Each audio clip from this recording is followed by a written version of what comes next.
মেয়েদের ডিভোর্স হয় 3 কারণে। কয় কারণে? শুনে নেয়, জোরে বলেন কয় কারণ? এক, যেই মেয়ে কথায় কথায় ঝগড়া করে, কথায় কথায় জেদ দেখায়, সেই মেয়ের সংসার বেশি দিন টেকে না। কিছু মেয়ে জেদি টাইপের আছে, এরকম মেয়ে যুবক ভাইরা আছে না নাই? খুব জেদি, যা বলবে ইয়ে মে করকে হি রহুঙ্গা, ইয়ে মুঝে করনা হি হ্যায়। এত জেদ, স্বামী কয় তোর 14 গোষ্ঠী সহ তালাক মারলাম যা। জেদ, জেদ রাখা যাবে না।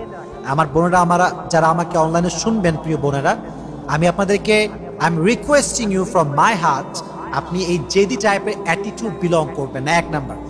2 নাম্বার, নারীদের ডিভোর্স যে কারণে হয় সেটা হচ্ছে মুখে মুখে তর্ক করে।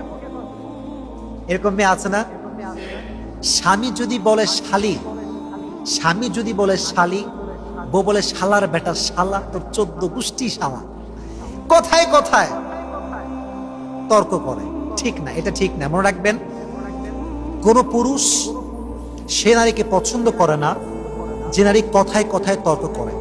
নারীর সবচেয়ে সুন্দর গুণ হচ্ছে নারী হবে বিনয়ী, নারী হবে সভ্য, নারী কথায় কথায় তর্ক করবে না। এমন নারী যদি কোনো মেয়ে হতে পারে, পুরুষ তার প্রেমে পড়বে, পুরুষ তাকে ভালোবাসবে, আজীবন তার সঙ্গে সংসার করবে, এখানে কোনো সন্দেহ থাকতে পারে?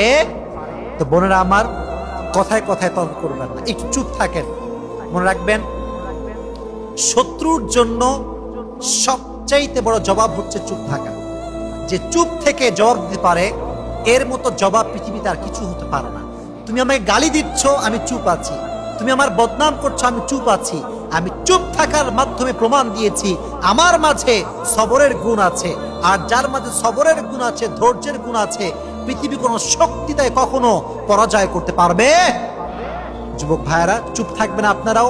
আর বোনদেরকেও বলবো, দয়া করে মেহেরবানি করে কথায় কথায় তর্ক করবেন। আল্লাহ আমাদের বোনদেরকে বোঝার তৌফিক দান করুন, সকলেই পড়া আমিন। তাহলে 1 হচ্ছে জেদ, 2 নাম্বার কি? কথায় কথায় তর্ক, 3 নাম্বার হচ্ছে অতিরিক্ত রাগ। এরকম মেয়ে আছে না? অতিরিক্ত রাগ, রাগ করে খায় না, কারোর দিকে তাকায় না, শ্বশুরের সঙ্গে কথা বলে না, বলে এই তুই আমার ভালোবাসিস? স্বামী বেচারা অসহায় মানুষ, কি বলবে? বলে হ্যাঁ ভালোবাসি। যদি আমাকে ভালোবাসিস, আজ থেকে তোর মা থাকবে এক বাড়ি, আমি থাকবো আরেক বাড়ি। কন্ডিশন, শর্ত। বাংলাদেশে অনেক বউরা দেয় না, কথা বলা দেয় কি দেয় না?